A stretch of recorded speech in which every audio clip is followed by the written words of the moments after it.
Já se questionou a respeito dos anjos mencionados nas Escrituras? Essas entidades espirituais despertam curiosidade e admiração em muitas pessoas. Neste vídeo, adentraremos mais profundamente no papel de dois anjos notáveis, Gabriel e Miguel. Também analisaremos o intrigante personagem de Lúcifer, que se transformou em Satanás. Esteja preparado para desvendar mais sobre essas figuras celestiais e sua importância nas narrativas bíblicas. Quem exatamente são esses anjos? A primeira pergunta que surge é: quem são esses seres celestiais? Vamos consultar as Escrituras. Eles intervêm nas vidas dos patriarcas Abraão e Jacó, como evidenciado no livro de Gênesis. No livro de Êxodo, Moisés também se depara com anjos durante o período de peregrinação no deserto. Então o anjo de Deus que precedia o exército de Israel recuou e seguiu atrás deles. Também a coluna de nuvem afastou-se deles e posicionou-se atrás deles. Nos escritos de Moisés, os anjos de Deus são retratados nas Escrituras como a hoste celeste. Esses seres são reais, não se tratam de figuras mitológicas ou suposições. São personalidades espirituais dotadas de impacto físico. Em paralelo à obscuridade do mundo demoníaco, a esfera angelical permanece encoberta. Eles nos cercam. Seu dinamismo é incontestável.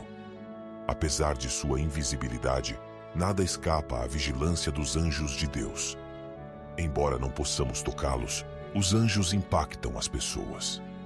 Mesmo que não possamos interagir diretamente com eles, têm o poder de intervir. Um anjo específico foi despachado à frente de Moisés rumo ao Egito e sozinho destruiu uma nação inteira. A invulnerabilidade é uma característica crucial dos anjos de Deus. Essa qualidade demarca a distinção entre demônios e anjos. Somente a hoste celeste se destaca em termos de força. Salmo 103, versículo 20, destaca: Bendizei ao Senhor todos os seus anjos, vós que excedeis em força, que cumpris os seus mandamentos, obedecendo à voz da sua palavra. Uma guerra eclodiu no céu, liderada pelo anjo Miguel, contra Satanás e seus asseclas. Deus empregou seus anjos para enfrentar o exército caído de Satanás. Este último não prevaleceu e não encontrou mais espaço no céu. Apocalipse 12, versículos 7 e 9 relatam: Houve batalha no céu, Miguel e os seus anjos pelejaram contra o dragão. E o dragão pelejou e os seus anjos, todavia não prevaleceram, nem mais se achou no céu o lugar deles. E foi expulso o grande dragão, a antiga serpente, chamada o Diabo e Satanás, que engana todo o mundo. Foi atirado para a terra, e os seus anjos foram lançados com ele. O termo legião era uma designação militar romana que se referia a cerca de 6.000 soldados em geral. Possivelmente, o maior grupo de anjos é o que poderíamos chamar de anjos comuns. Em grande parte das vezes em que os anjos são mencionados na Bíblia, esses anjos não identificados são os que estão sendo referenciados. O termo anjos comuns pode parecer paradoxal, pois como esses extraordinários seres criados poderiam ser considerados comuns? Contudo, de certo modo, essa designação é apropriada quando os contrastamos com as várias categorias ou ordens únicas de anjos mencionadas nas Escrituras. Os querubins constituem a primeira ordem angelical a surgir nas Escrituras. Eles surgem logo após a queda de Adão e Eva da graça. Gênesis 3 relata os acontecimentos no Jardim do Éden. Adão e Eva poderiam ter estendido suas mãos e comido da árvore da vida, garantindo-lhes vida eterna. Porém, ao desobedecerem o mandamento divino de não comer da árvore do conhecimento do bem e do mal, Adão e Eva tiveram de ser expulsos do paraíso terrestre. Assim, o Senhor Deus os expulsou do Jardim do Éden para cultivar o solo. Após essa expulsão, o Senhor Deus colocou poderosos querubins a leste do Jardim do Éden, junto a uma espada flamejante que se movia a fim de proteger o caminho para a árvore da vida. Teria sido uma situação precária se Adão tivesse provado da árvore da vida e, assim, tivesse sua natureza caída confirmada para sempre no seu estado de imperfeição. Deus enviou uma guarda de querubins para proteger o acesso à árvore e evitar que isso ocorresse. Notavelmente, a subsequente aparição dos querubins na palavra divina está ligada à restauração do que foi perdido.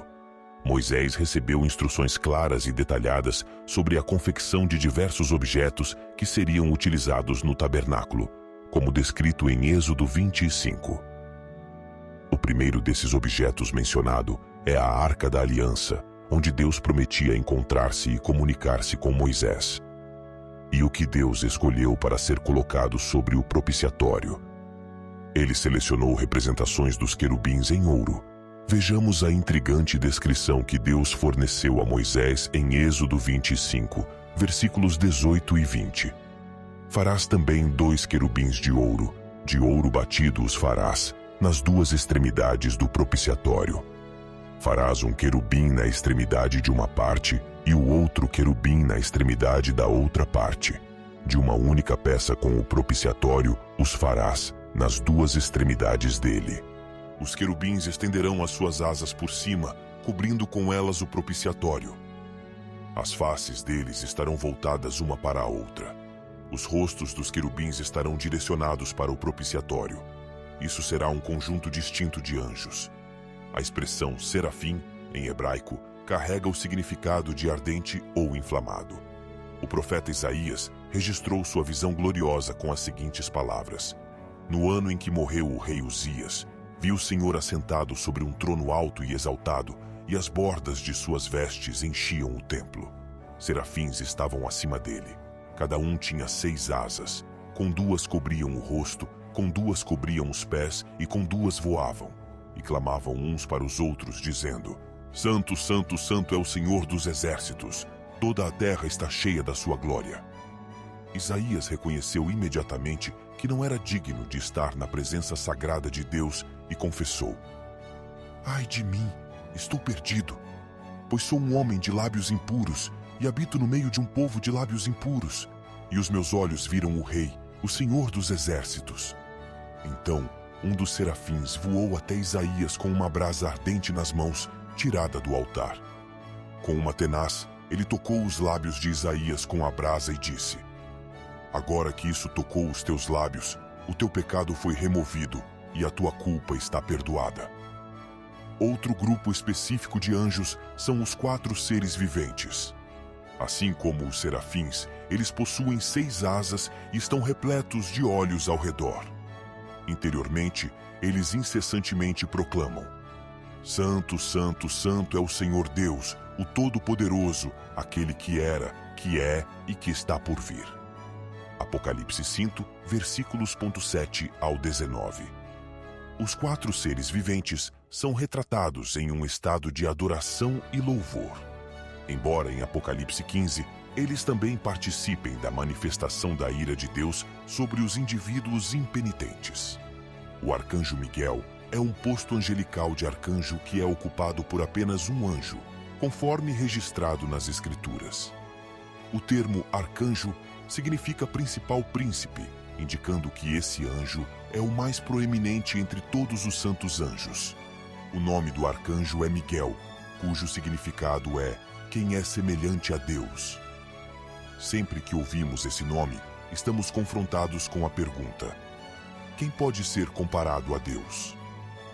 Muitas vezes nas Escrituras, indivíduos que receberam visitas angélicas foram tentados a adorar a criação em vez do Criador.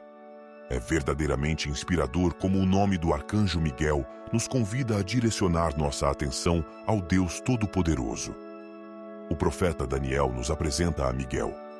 Daniel estava em fervorosa oração quando Deus respondeu por meio de um mensageiro cujo caminho foi desafiado até que Daniel fosse testemunha. O príncipe do reino da Pérsia resistiu por 21 dias, mas então Miguel, um dos primeiros príncipes, veio em auxílio, permitindo-me ficar junto a reis da Pérsia. Daniel 10 e 13. Assim, Miguel empenhou-se em garantir a propagação da palavra de Deus, frequentemente envolvendo-se em batalhas espirituais.